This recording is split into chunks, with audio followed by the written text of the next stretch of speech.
Kalau kita lihat memang industri makanan minuman tetap tumbuh positif ya, meskipun sebetulnya belum normal karena industri makanan minuman itu normalnya biasanya tumbuh selalu di atas PDB dan antara sekitar 7-10%, tapi ini kan 3,68 di Q2 2022. Tapi kalau kita lihat ini kita tetap bersyukur bahwa permintaan ternyata meningkat, baik lokal maupun ekspor. Ini yang menunjukkan bahwa sebenarnya makanan minuman ini sangat dibutuhkan meskipun masa pandemi.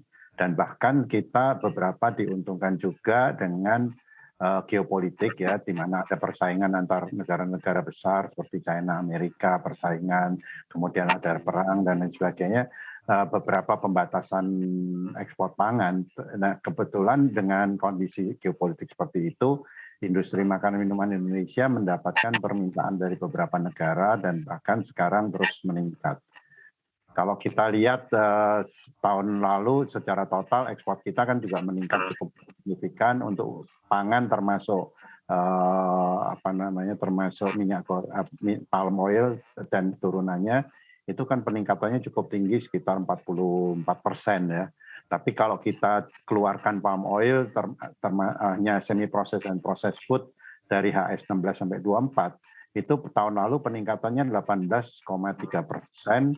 Dan kalau kita lihat Januari Juli tahun ini dibanding tahun lalu peningkatannya bahkan 21,8%. Jadi ini yang diuntungkan. Salah satu contoh yang sederhana misalnya kesulitan ayam dari Malaysia akhirnya bisa dipasok dari Indonesia. Yang sebelumnya kita sangat sulit menjual ayam kita ke Singapura, ternyata dengan kondisi Malaysia saat ini sehingga kita bisa mengekspor produk olahan ayam maupun frozen chicken dan lain sebagainya. Oke, menarik sebenarnya kalau kita lihat dengan kinerja ekspor industri makanan dan juga minuman. Saya mau ke Pak Febri. Apa sih sebenarnya kalau kita lihat kan memang kebutuhan makanan dan minuman ini kalau ya berkaca pada dalam negeri sudah tercukupi dan tercukupi begitu, otomatis juga bisa dilakukan ekspor yang begitu baik, kinerjanya 3,68% kuartal kedua di tahun ini. Apa sebenarnya menjadi resepnya Pak? Apa memang industri atau hasil produk olahan makanan dan minuman kita ini dapat diterima di berbagai negara sehingga tentunya membuat permintaan semakin meningkat Pak Febri? Iya, jadi memang kita akui ya bahwa secara nilai ekspor industri makan minuman kita ini memang sudah naik tinggi ya, terutama di komoditas minyak kelapa sawit ya, besar mencapai 12,50 miliar US dollar dan itu berkontribusi terhadap 58,55% dari total ekspor industri makanan. Ini lebih baik daripada periode tahun sebelumnya sebesar 4%. Nah, memang permintaan atas misalnya minyak kelapa sawit ini cukup besar ya, terutama di India, Pakistan, Cina, dan Amerika Serikat dan Malaysia. Kita melihat bahwa beberapa sektor komoditas lain juga cukup banyak juga permintaan seperti residu, margarin, juga membutuhkan minyak makan dan lemak.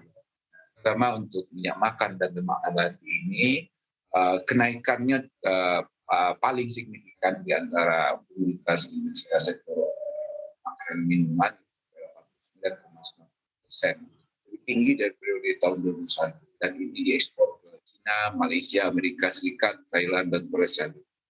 Kita melihat ke depan bahwa permintaan dan di pasar seperti yang disampaikan oleh Pak Adi tadi bahwa memang ini permintaan pasar atas produk industri makanan dan minuman ini cukup tinggi.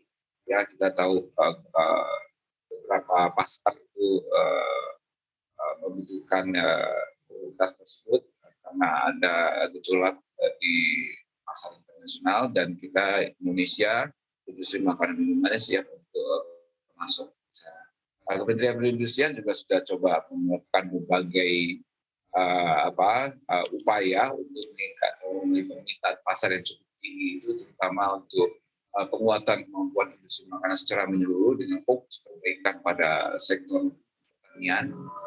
Kita dorong juga mulai pemanfaatan penerapan industri 4.0, meningkatkan efisiensi value chain dan bangun jaringan chain yang baik, yang lebih baik.